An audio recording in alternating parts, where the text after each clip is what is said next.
From the heart of America, I'm Steve Gruber, fighting for you from the foxhole of freedom and pushing back on the storm of lies from the left, the right, and the uniparty as well. It's time for the fearless pursuit of truth and nothing but the truth.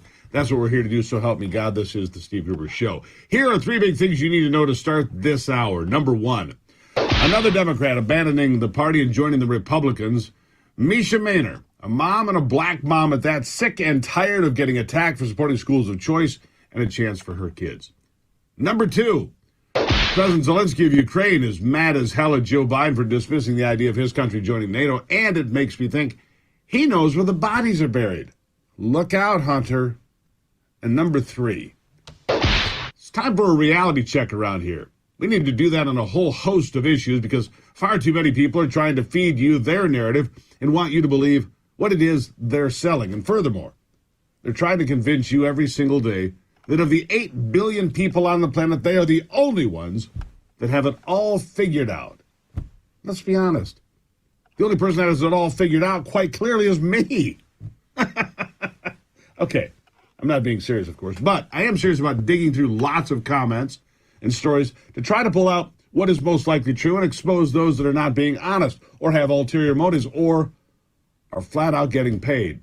Some of the people you're going to hear from today are among the usual suspects, those lining their pockets at your expense and the expense of the rest of the world. They try to pass off their greed and arrogance as being what's good for you.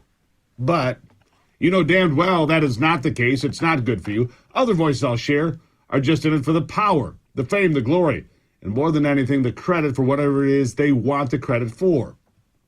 This is all human nature, of course. And of course, not all human nature is good. In fact, I could easily argue that much of what we see from people is anything but good these days.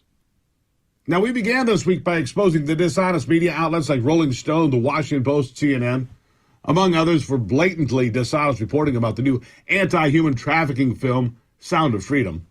And it still makes me angry that anyone would stand up against ending the exploitation of children as sex slaves and slamming a real-life American hero like Timothy Ballard for putting his life on the line in the jungles of South America to save kids trapped in sexual slavery. And that is just one example. Another person that has drawn the ire and the vitriol and the flat-out hatred of the left is a man named Andrew Tate. Now, I'm not exactly sure what his crimes are, except that he is a champion mixed martial arts fighter, a guy who embraces masculinity, toxic masculinity, and laughs off the left because he says, I have so much money, I have F-U money, as he calls it, and he doesn't care one little bit that they try to shut him up. He is not very interested in sitting down and shutting up, it seems, and for that he is smeared with all kinds of labels and unflattering names. And for that, I figured I'd better give a listen to what he had to say this week. And here's part of it. Tucker Carlson doesn't seem too impressed, by the way, by Fox News telling him he's not allowed to appear on Twitter because he just dropped this interview with Andrew Tate, one of the most hated men by liberals here and around the world. Here's a taste of what free speech looks like and sounds like. Roll it. If you're going to sit there and tell me that I need to give more money to the government to stop the sun from being hot, I'm going to argue with you that I'd rather keep my money. Thank you very much. Yes. So this is the problem with all these issues. It's nearly anything. When I argue against them, people are like, you don't care about the issue. I do. But you're not smart enough to understand that the legislation around this issue is so large, it hasn't even been read by most of the people voting for it. Yeah. And there's something in the middle of it which is going to damage every single person's life, which has nothing at all to do with the issue itself. And most people don't understand it. That's pretty good, isn't it? Interesting fellow, him. Tucker Carlson, by the way, really isn't very good at this whole sit down and shut up and do what you're told either. I'm guessing he has a whole pile of that F-U money, too, because he's giving Fox the proverbial middle finger in spades when it comes to being told he's not allowed to be on Twitter. You're in violation of your contract. Tucker goes, yeah, I'll see you in court. How about another reality check, this time from the other side of the looking glass, where reality is upside down and backwards, where logic doesn't have a home, and facts just don't matter. But power and money are the only things of importance. Yeah, John Kerry, desperate, and I mean desperate this week, to cram his idiotic, reckless, dangerous Green New Deal ideas down our throats. What does he care? It will never affect him. Listen.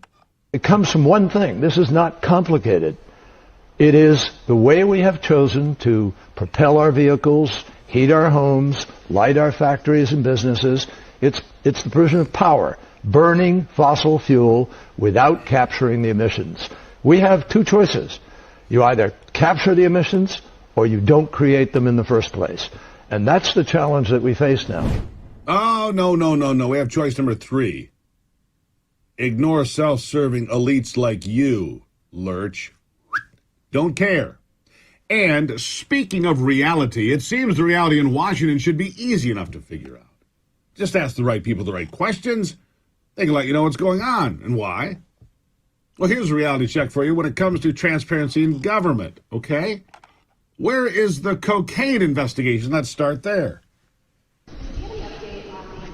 Into the cocaine at the White House. The Secret Service indicated if they're closer to... Yeah, I don't have any updates. As you know, as you just mentioned, Secret Service is under their purview. They're certainly investigating the situation. I just don't have anything updated. I would refer you to the Secret Service on that particular question. That's weird. Well, let's try again. What about F-16s? Headed to the war in Ukraine. How about that one? What's the status of the F-16s going to Ukraine and the training for the Ukrainian pilots? I don't have anything more than what we've shared on that in the past. I'm just not going to share anything, any more details on that. Just don't have anything new on that. Well, that's weird, too. Well, what about charging a man that worked at China's CEFC energy company for not registering as an agent? But Hunter and Jim Biden worked there, got paid from that company. They didn't register. Why weren't they charged? Maybe we can get an answer to that one. Here it is. Yesterday, the U.S. Attorney for the Southern District of New York indicted a man named Gal Luft for violating the Foreign Agents Registration Act by working without registration for a company called CEFC China Energy. The president's son and brother worked at the same firm without registration, and the president was invoked in that infamous shoot-down text message receiving the transfer of $5 million to the Biden family. The president allegedly met with their business partners, was consulted for a tender secretary, and was listed on as a participant on a call about an attempt by U.S. natural gas by CFC. What's the White House's take on the potential FARA liability for the first family of the president here? I've not seen that and can't comment on it yet. Wow. Well, certainly you could talk about the new report that the United States government worked with Ukraine to censor American social media accounts. You can tell us about that reality, certainly. Listen. On Ukraine, there's a new House Judiciary Committee report that says that the FBI partnered with the Ukrainian intelligence agency to assess disinformation and censor U.S. social media accounts. Apparently, some accounts of journalists, even one of the State Department, were wrapped up in this initiative. What are you able to tell us about the initiative, and especially the White House and the NC involved? I have not seen that report. All I will tell you is that the United States and the Biden administration strongly support press freedom, media freedom, and would support no steps that would be taken to undermine that. Yeah, they support press freedom. We're not going to tell you anything, but we respect your ability to report that we said nothing about anything, ever. I've got more reality checks after the break. Welcome to it. It's the Steve Gruber Show.